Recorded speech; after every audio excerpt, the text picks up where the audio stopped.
Welcome to Positive Atheism English channel. Today, I am going to read out to you the book The Truth, written by Robert G. Ingersoll, a famous American writer and orator.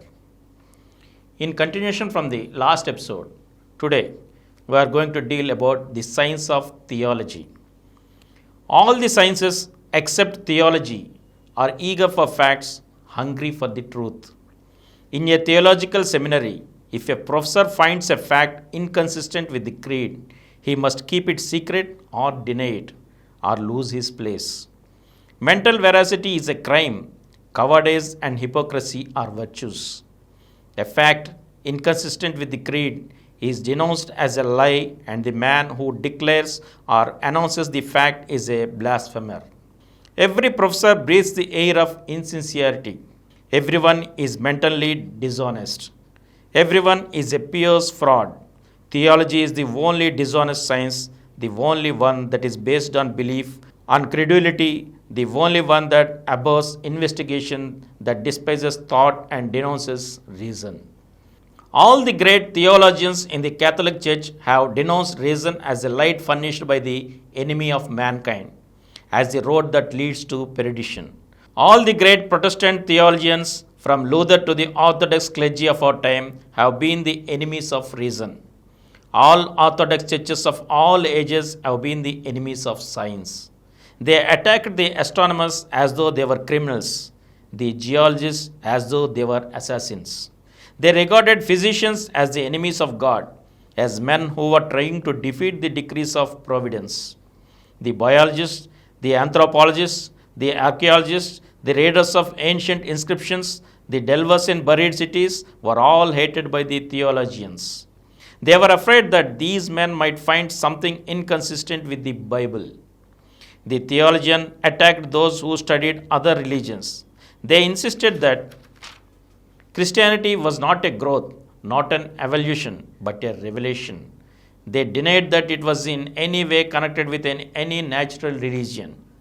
The facts now show beyond all doubt that all religions came from substantially the same source, but there is not an Orthodox Christian theologian who will admit the facts. He must defend his creed, his revelation. He cannot afford to be honest. He was not educated in a honest school. He was not taught to be honest. He was taught to believe and to defend his belief not only against argument but against facts. There is not a theologian in the whole world who can produce the slightest, the least particle of evidence tending to show that the Bible is the inspired word of God. Where is the evidence that the book of Ruth was written by an inspired man? Where is the evidence that God is the author of the Song of Solomon? Where is the evidence that any human being has been inspired? Where is the evidence that Christ was and is God? Where is the evidence that the places called heaven and hell exist? Where is the evidence that a miracle was ever wrought?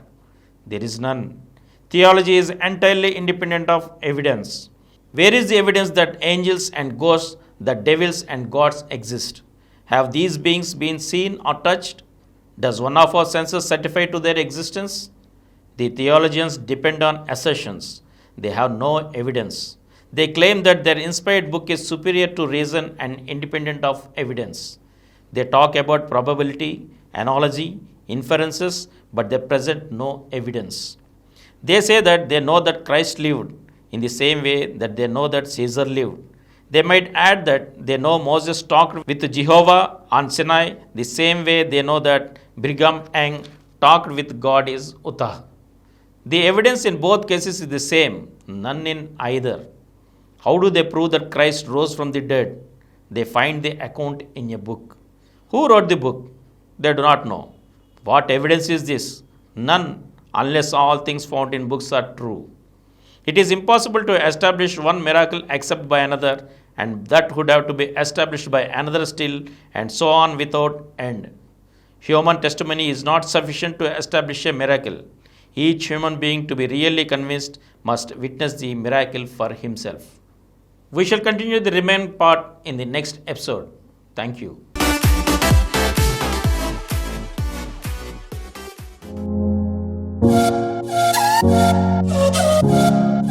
For more videos, please subscribe to this channel Positive Atheism and activate the bell icon.